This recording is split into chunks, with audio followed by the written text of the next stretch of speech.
Hello world. This is the third and final process on how to produce rains when water and power sources are unlimited. And here again, Michael is with me here.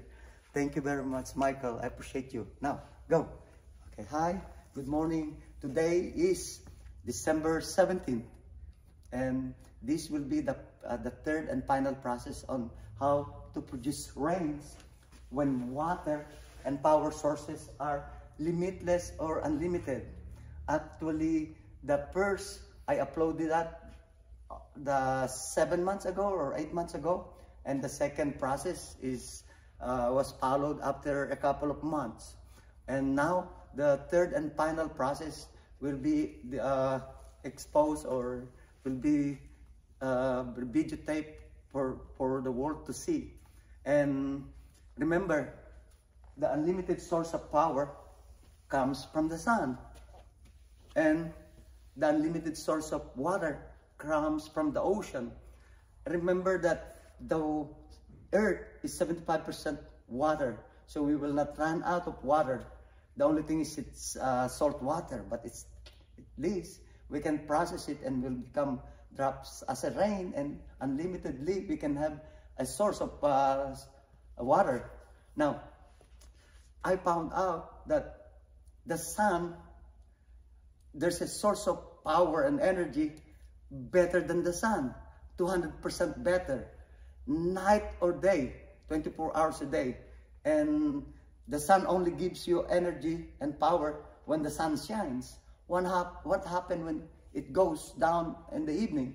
At 5 o'clock in the evening, there's no more source of power and energy. Now, the third and final process is this. These are nuclear-powered aircraft carrier. There's at least 12 of these in the military arsenal, but we don't want to divulge too much. And this one is the process called, if you Google it, it's hosing down the surface of the aircraft carriers. This one is approximately 2 football size field surface, and they're cleaning it. Why they clean it is because if there's a minute particles of solid or metal that is there on the surface, once the jet engine suck it, it will destroy the multi-million-dollar jet engine. So they don't want to do that. So what they do is they clean it with distilled water came from the two big, huge boilers from the nuclear-powered submarine. And again, the nuclear-powered aircraft carriers. Remember this, the aircraft carriers has nuclear-powered engine that powers it. And assuming that the half-life is 25 years or 50 years, then they cannot turn that off. It's either they can change the use of the nuclear-powered engine or machine to generate electricity, or being used by the 5,000 military personnel inside the aircraft carriers. Now, look at this. This is enormous producing mist in the horizon. If you have 3 of these running, floating from Sacramento or from San Francisco all the way to San Diego, you are producing a lot of mist, and it's already distilled mist, distilled water, not like this, not like the one that I told you on the second process, that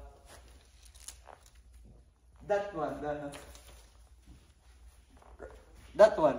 When you put those sprinkler system, like the fireman's boat, that during the process, the second process that I explained to you, the fireboat has enormous power to sprinkle the water to the atmosphere, and it will produce a lot of mist, which is doing the opposite of the fire tornado. Instead of fire, it produces trillions and trillions of mist, particles of hydrogen and oxygen, and it produces water, moisture tornado on the environment. And ultimately, it will go on, it will become lesser dense than the air and it floats, and ultimately it condenses or precipitates and drops as a rain. But you need plenty of that. Now, remember, the first process is this water fountain from Bellagio and the Dubai fountain, which is not feasible because of the availability of water. Lake Mead is 120 foot down. Lake Powell in Arizona is 120 foot down, and it's going down every day. As you can see, look at this. Can you focus this, Michael, please? This is October 12, 2022, CNN. Look, Lake Mead water crisis exposing volcanic rock from eruptions 12 million years ago. So it's still going down. So, but the rain is falling for the last 3 months. But the rain just barely enough to water the plants, to make the moisture available. And still, we need 100,000 times multiplied by that, so that it will replenish the lakes, Lake Shasta, Lake Mead, Lake Powell, and any lakes all over California. Now, if you will let me do the process, this will be very revolutionary, because it will change the civilization. It will change the economy of all Californians for the next 5 years. Remember, if you let my system runs for 5 years, California, which is the Central Valley, is where all the crops and pistachios, oranges, grapes, that is being distributed all over California and all over the United States. And some comes from South America or Hawaii. But this is $1 trillion economy right here. If you let the processes runs through 5 years, California will become greener. Those trees on the sides of the freeway will not be depressed, and it will grow bigger and bigger, and it will produce more flowers. And once it produces flowers, it produces a lot of seeds and fruits that the birds might eat it, and it will drop somewhere. And the trillion trees that I claimed, the trillion trees, 8 months ago or 9 months ago, this will be automatically done naturally. You know why? Once it drops, anywhere, I don't know where, but somewhere there, this is 100 miles from the shore, will grow automatically. So you don't need to even plant one seedling, and the trillion trees that I claim will materialize. You know why? After 5 years, after 10 years, it will gonna go up to near Nevada. We will replenish the snow level, 3,000 to 5,000 or whatever the height of the mountains. It will replenish the thickness of the snow. And the snow, when the sun shines, will melt again, and water will be available. And hopefully 1 or 2 or 10 or a million or 10 million of the trees will be watered automatically by the flowing water from the melting snow. So the trillion trees will automatically happen if the process of producing rains, when water and power sources are limitless or unlimited. Remember that, limitless. It will not run out. Now, it will take, I don't know, 20 to 25 years. And Utah, Colorado, Arizona, New Mexico, they're in trouble too. Their drinking water is good for 90 days. Hopefully it will already replenish from the source of, because Colorado released some of water for drinking for New Mexico 5 months ago. Now, there's a bad news for Oregon. Yesterday, if you go to Yahoo News, right there in front of Yahoo News, on the headline, there's 1.1 million acres of trees here that died because of drought. It's there.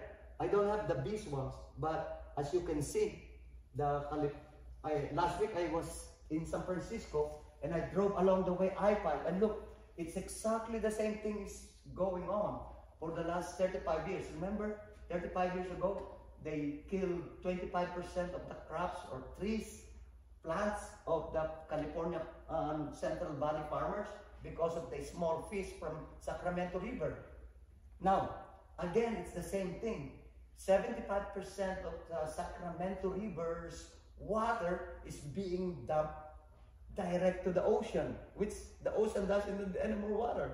Why is it that, why can't we capture 50% instead of 25% that is going to be used by the Central Valley farmers all the way to Big Bear? Big Bear, 35 years ago, you cannot go there without using a tire chain during winter because the highway patrol will not let you in because you cannot drive your car. Today, the level of snow is 0. The snow is being produced by the snow producing machines to make artificial snow so that you can slide down the toboggan. Hopefully, we can do something where after 100 years or 50 years, human beings are very, very smart. We learn a lot. We changed from sending mails to emails.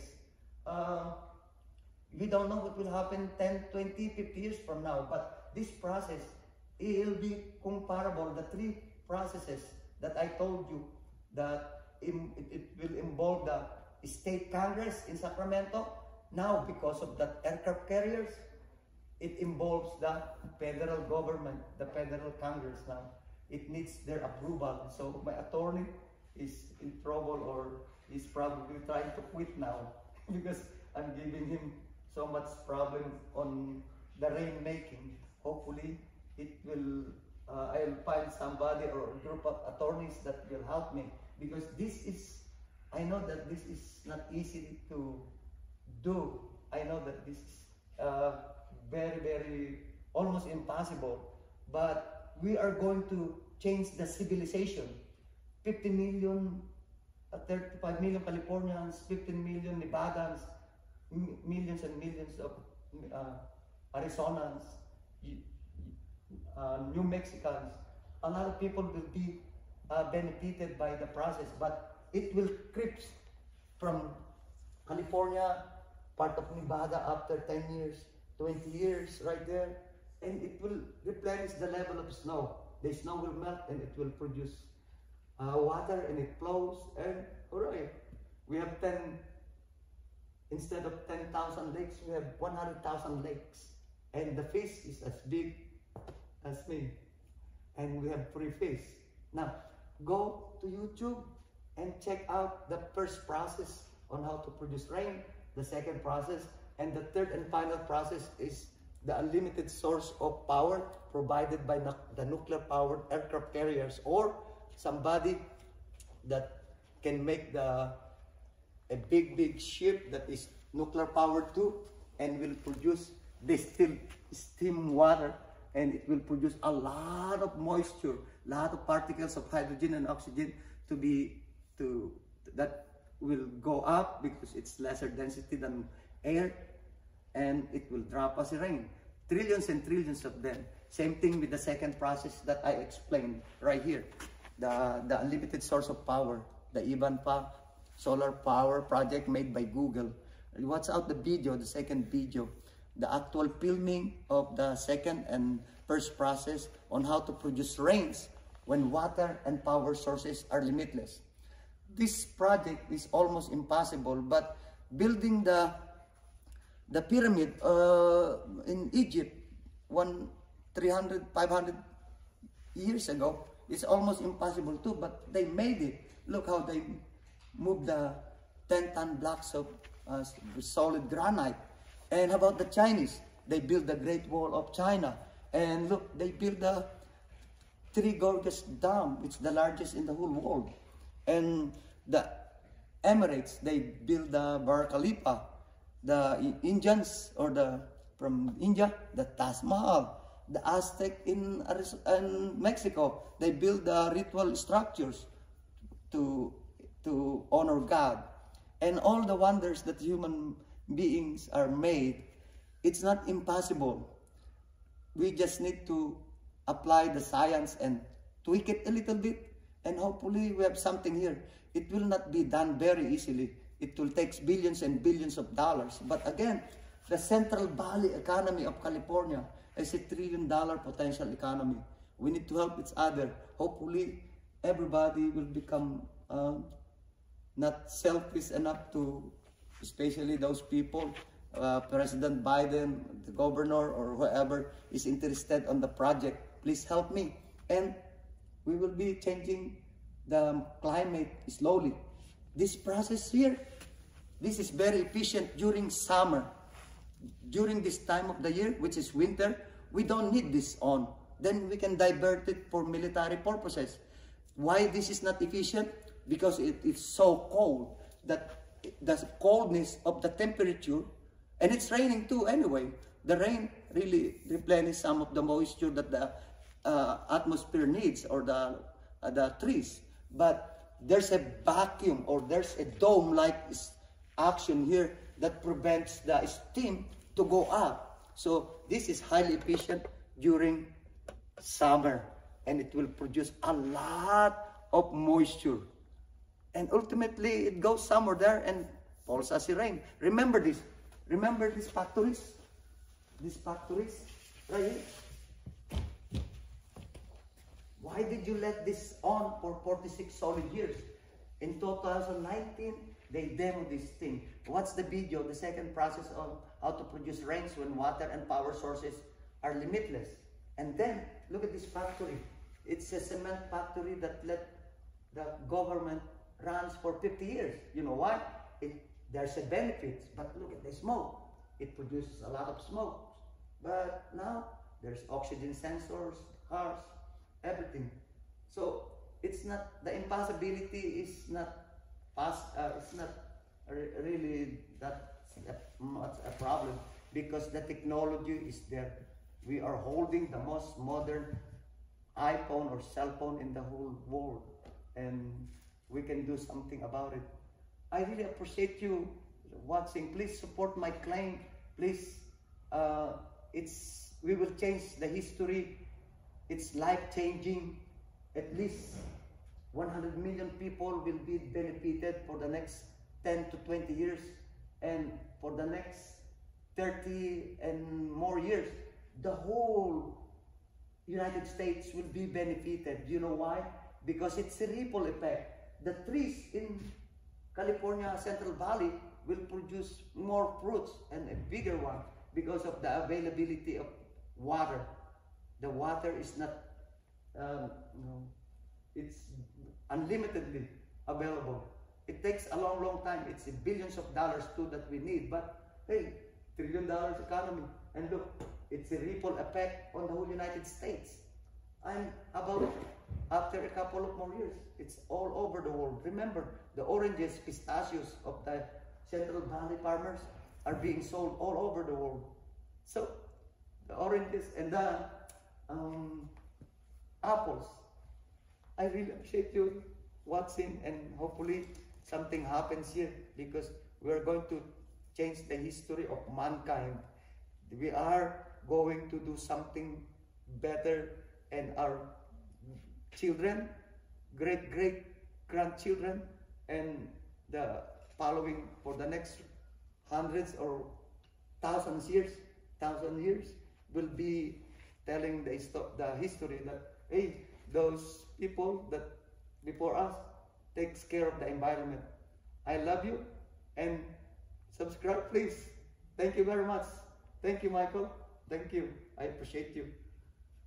Bye-bye. Oh, hopefully I can do something, because you know what? You look, after 10 years, 20 years, look, we will replenish the level of snow. Yeah. It will become thicker because the available moisture is there. Remember, 35 years ago, I went to Big Bear, and the snow is, you cannot go there without the tire chain. Yeah. The highway patrol will not let you in. Now you're fine. There's no snow up there. No, there's snow, but very it's little. Made by machine. People. Yeah, I remember a long time ago. Thank you very much. Thank you for watching. Okay. Oh, we have only 20 minutes.